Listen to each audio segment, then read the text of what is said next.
स्वागत है आपका। इंडिया टीवी देख रहे हैं आप, आपके साथ मैं हूं प्राची पारशर। आज संसद में विपक्ष अविश्वास प्रस्ताव ला रहा है। मोदी सरकार के खिलाफ विपक्ष की नई रणनीति है, क्योंकि विपक्ष हर हालात में ये चाहता है कि मोदी संसद में बोले और इसी के लिए विपक्ष हर पैंतरा आजमा रहा है।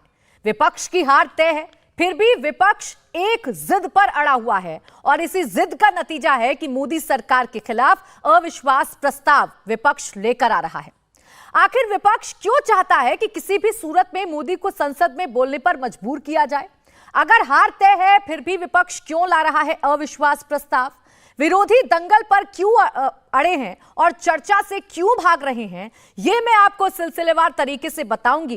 कैसे हंगामे के बीच विपक्ष अपनी इस मांग पर अड़ा हुआ है कि प्रधानमंत्री नरेंद्र मोदी संसद में बोलें, और इसके लिए आज लोकसभा में अविश्वास प्रस्ताव विपक्ष लेकर आ रहा है, जिसके लिए नोटिस विपक्ष की तरफ से दे दिया गया है। कांग्रेस के सांसद गौरव गोगोई ने यह नोटिस दे दिया है।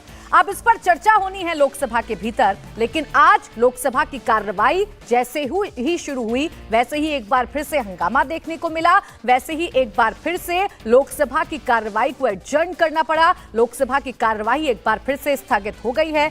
अब से कुछ देर बाद, कुछ ही मिनट बाद एक बार फिर से लोकसभा की कार्रवाई शुरू होगी। तस्वीर एक बार फिर से आपको वही देखने को मिलेगी जो अब से कुछ देर पहले देखने को मिली, या बीते 4-5 दिनों से जो आपको देखने को मिल रही है। मणिपुर के मसले पर सरकार कह रही है कि हम चर्चा करना चाहते हैं, लेकिन विपक्ष कह रहा है कि हमें प्रधानमंत्री नरेंद्र मोदी का बयान चाहिए, प्रधानमंत्री नरेंद्र मोदी के साथ चर्चा चाहिए, और इसीलिए अब विपक्ष की तरफ से अविश्वास प्रस्ताव का सहारा लिया जा रहा है। विपक्ष की नई रणनीति क्या है, इसे हम आपको समझा देते हैं। मणिपुर हिंसा पर लोकसभा में विस्तृत चर्चा विपक्ष चाहता है। विपक्ष ये चाहता है कि मणिपुर पर पीएम संसद में बोलें, संसद में जवाब दें। इंडिया गठबंधन के बाद विपक्षी एकजुटता का ये अब एक टेस्ट भी आप इसे कह सकते हैं, क्योंकि नंबर्स के हिसाब से एनडीए पूरी तरीके से सेफ है, एनडीए के पास संख्या बल ज्यादा है। लेकिन आज जब अविश्वास प्रस्ताव रखा जा रहा है, तो इंडिया के गठबंधन की मजबूती के टेस्ट के तौर पर भी इसे देखा जा सकता है। चर्चा के दौरान विपक्ष को बोलने का भरपूर मौका मिलेगा, इसलिए विपक्ष ये चाहता है कि अविश्वास प्रस्ताव पर अब चर्चा होनी चाहिए।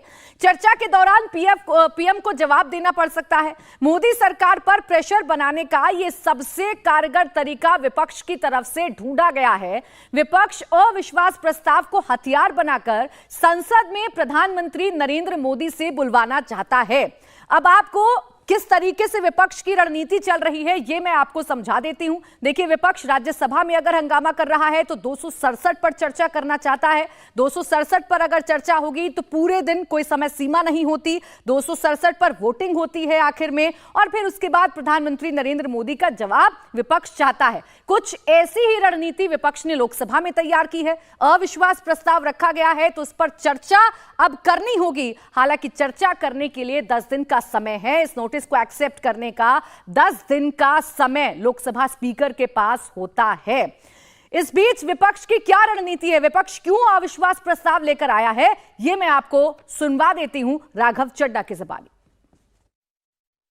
देखिए, पहली चीज तो यह है, इस नो कॉन्फिडेंस मोशन का उद्देश्य क्या है वो समझ लीजिए। 4 बड़े उद्देश्य हैं। पहला उद्देश्य तो यह है कि सरकार बार बार ये कह रही है कि सरकार बहस चाहती है सदन चलाओ, सरकार बहस चाहती है सदन चलाओ, और विपक्ष हम शोर मचा रहा है, इसलिए सदन नहीं चल पा रहा। इस नो कॉन्फिडेंस मोशन के आने के बाद सरकार मजबूर हो जाएगी सदन चलाने पर, और इस प्रकार के मनगढ़ंत आरोप हम पर नहीं लगेंगे। वास्तव में सदन चलेगा। 4 दिन बर्बाद हो गए मॉनसून सत्र के। विपक्ष कहता रहा बहस कराओ, बहस कराओ, बहस कराओ, सत्ता पक्ष ने बहस नहीं कराई। तो पहली चीज इस नो कॉन्फिडेंस मोशन लाने की पहला औचित्य यह है, पहला उद्देश्य यह है कि सबसे पहले सदन चलेगा, बहस होगी, जो हम चाहते हैं। दूसरा महत्वपूर्ण बिंदु, ये नो कॉन्फिडेंस मोशन इसलिए भी लाया जा रहा है कि एक विस्तार से एक लंबी चर्चा हो, एक लॉन्ग ड्यूरेशन डिस्कशन हो, 5-7 मिनट की खाना पूर्ति वाली चर्चा ना हो। इंडिया टीवी हर वक्त हर जगह डाउनलोड करने के लिए सर्च करें India TV news Google play store या ऐप स्टोर पर।